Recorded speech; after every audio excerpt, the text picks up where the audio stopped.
जय गुरुदेव, जय गायत्री माता। योगी की शक्ति है प्रज्ञा का प्रकाश। अंतर यात्रा विज्ञान के प्रयोग दुर्लभ व अनूठे हैं। कई बार सामान्य जन इनके बारे में जानकर चकित होकर इन्हें चमत्कार की संज्ञा दे डालते हैं। आगे प्रणव पंडा जी ने लिखा है कि लेकिन वस्तुतः ऐसा है ही नहीं। जहाँ तक बात है चमत्कार शब्द की, तो यह हमारे अज्ञान की उपज है। सचमुच चमत्कार शब्द हम सब के अज्ञान के कारण अस्तित्व में आया है।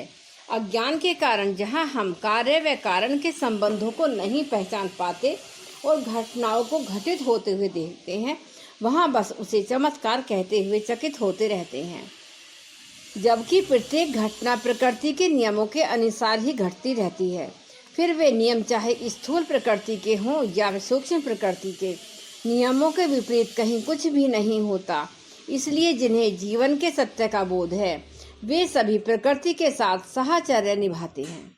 उनका यह साहचर्य स्थूल प्रकृति के साथ ही नहीं, सूक्ष्म प्रकृति के साथ भी होता है। जो ऐसा नहीं कर पाते, वे प्राय अपने स्थूल व सूक्ष्म जीवन में प्रकृति द्वारा ठुकराए जाते हैं, वे कष्ट पाते हैं। परम पूज्य गुरुदेव अपनी आध्यात्मिक वार्ताओं में कहते थे कि जिस तरह विज्ञान प्रकृति के स्थूल नियमों की व्याख्या विवेचना करता है, इन्हें अनुभव करता व कराता है, ठीक उसी तरह योग प्रकृति के सूक्ष्म नियमों की व्याख्या विवेचना करता है, इन्हें अनुभव करता व कराता है। तभी तो इसे अंतर्विज्ञान भी कहते हैं। इसी प्रसंग में वह कहानी सुनाते थे। यह कहानी दरअसल एक सत्य घटनाक्रम से संबंधित थी।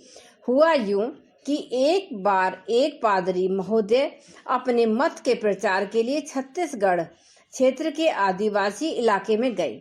उन्होंने सोचा कि इन भोले भाले लोगों को कुछ चमत्कार दिखाकर अपने मत में परिवर्तित किया जाए। इसके लिए उन्होंने आदिवासियों से कहा कि तुम सबने कभी ऐसे व्यक्ति को देखा है जो अपने सारे दांत निकालकर फिर से उन्हें मुंह में लगा दे? इस पर सभी एक स्वर से बोले नहीं। तब उन पादरी महोदय ने अपने मुंह से बत्तीसी निकाली और फिर से उन सबको दिखाते हुए वापस लगा ली। आदिवासी उनकी इस बात से चकित व चमत्कृत हुए, लेकिन पादरी महोदय यह केवल इसलिए कर सके क्योंकि उनकी वह बत्तीसी नकली थी। इसके लिए बाद उन्होंने उनसे फिर से पूछा, क्या तुमने किसी छोटे से डिब्बे को गाते हुए सुना है? उत्तर में फिर सभी ने एक स्वर से कहा नहीं। इस पर पादरी महोदय अपने ट्रांजिस्टर का स्विच ऑन किया और वहां पर सुरीले संगीत गूंजने लगा। आदिवासी इससे अतिशय चमत्कृत हुए, जबकि वास्तविक रूप से यह कार्य तो ध्वनि ऊर्जा के नियमों के अनुसार ही संपन्न हो सका।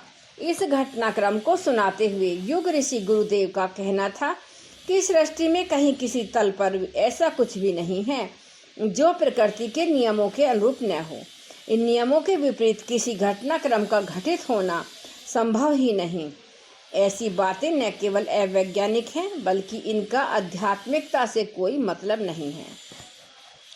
योग का अंतर्विज्ञान जीवन की सूक्ष्म प्रकृति के ऐसे ही अनूठे नियमों की चर्चा करता है जिनका संबंध सूक्ष्म प्रकृति से है। संयम का प्रभाव ऐसा ही अनूठा व अद्भुत होता है।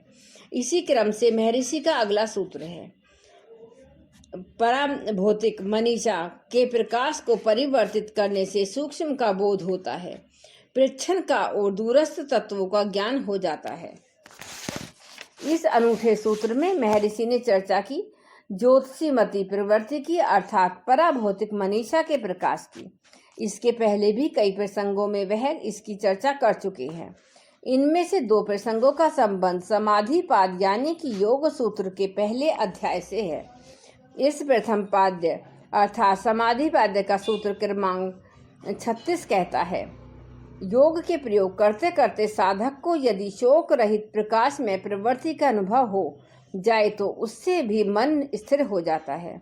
इसी क्रम में इसी अध्याय यानी कि प्रथम पाद्य अर्थात समाधि पाद्य का सूत्र क्रमांक 57 भी है। इस सूत्र में कहा गया है कि योग के प्रयोग में निर्विचार समाधि अत्यंत निर्मल होने पर योगी को अध्यात्म का प्रसाद प्राप्त होता है।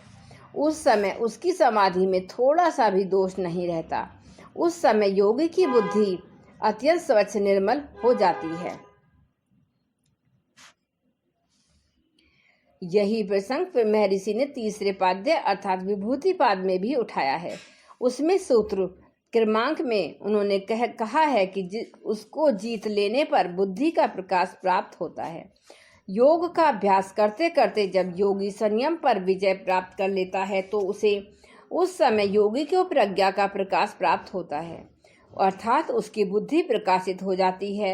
इस समूचे प्रसंग प्रकरण में एक सच को कई ढंग से कहा गया है और वह है बुद्धि का प्रकाशित होना। सामान्य क्रम में बुद्धि तो हम सभी के पास है।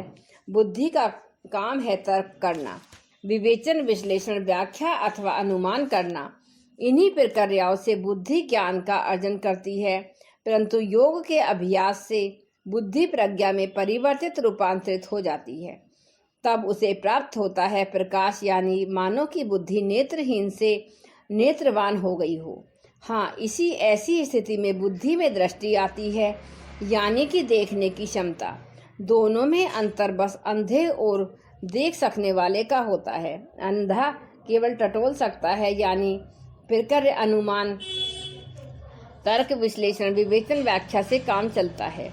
ये सभी प्रक्रियाएं टटोलने की हैं, जबकि देखने वाले को टटोलने की कोई जरूरत नहीं होती। वे सीधे देख सकता है। बात दृष्टि की है कि देख पाने की शक्ति की है। योगी की यह शक्ति है प्रज्ञा का प्रकाश। यह कुछ ऐसे कार्य करता है जैसे कि हमारे हाथ में ली हुई टॉर्च के स्विच ऑन करके उसके प्रकाश को हम जहाँ भी प्रक्षेपित करते हैं, हमें वहीं की चीज़ें दिखाई देने लगती हैं।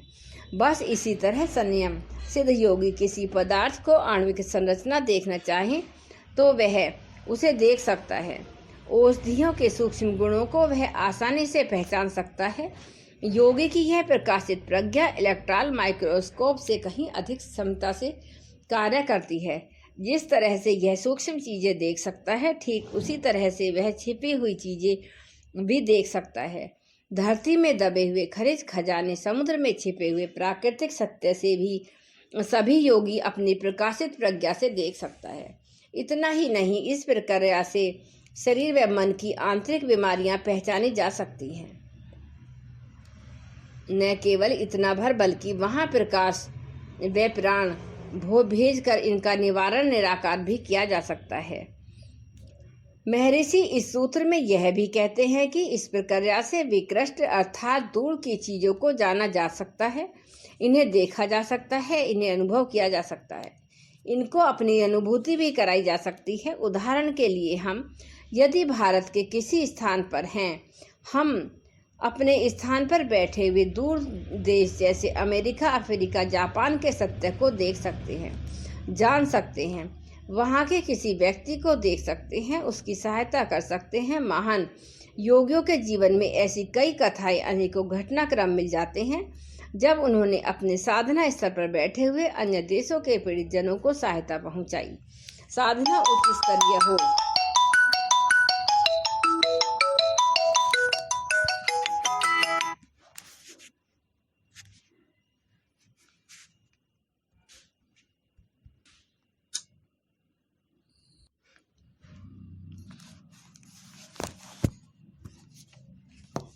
इस प्रक्रिया से विप्रकट अर्थात दूर की चीज़ों को जाना जा सकता है, इन्हें देखा जा सकता है, इन्हें अनुभव किया जा सकता है और इनको अपनी अनुभूति भी कराई जा सकती है।